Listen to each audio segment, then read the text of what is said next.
Leslie, a'r gic rydd Robles, a mi oedd Molyneux yn ei chanol I hefyd, yr ergyd o bell gan Mendes, arbediad campus gan Lewis Brass o'r ergyd gan Lassa Mendes. Brass. A'r cliriad Wild I fyny amdani. Wild yn ei chyrraedd yma. Wolf, Morris a Disney, cyflym yr ergyd gan Disney o arbediad campus. Arbediad rhagorol gan Ashley Morris o'r cynnig gan John Disney. Y bêl yn disgyn I John Disney. Arbediad o'r safon ucha. Nathan Wolf ar arwydd. Chwipio'r bêl I fewn I ganol y cwrt. Arpeniad gan Wild ar cliriad. Oedd I ar y llinell. Yn gwbl arwrol gan Sean Smith I rwystro gol sicr I Mike Wild. Da ni fewn i'r funud olar hanner cyntaf. Molyneux ar Cei Connah, mae Venables I fewn amdani. Mae yna I Venables, mae'n rhydd a fymryn heibio'r postyn. Na mi o Stuart Jones yna. Dihangfa I Cei Connah.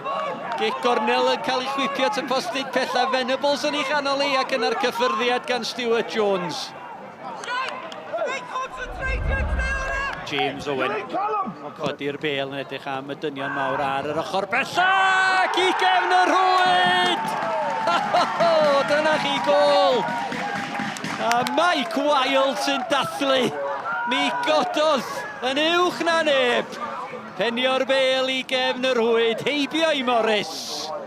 I thought that we boxed a very, very good team Bala off. You know, when people will say, you know, Bala didn't get going, they didn't play to the strengths that they showed against TNS and all that, but you know, I'd like us to take a little bit of credit for that. When we go up against a team, they ain't going to play the way they want to play. That's part of my job, is to stop them doing what their strengths are and then trying to expose weaknesses. And you know, and there are no weaknesses in that Bala team. The squad, you look at the bench, you look at what they've brought off the bench. Henry Jones coming on, Kieran Smith, top Welsh players. And you know, so it's a terrific result for us to come here, because this is always a tough place. Carl, first defeat of the season, what went wrong?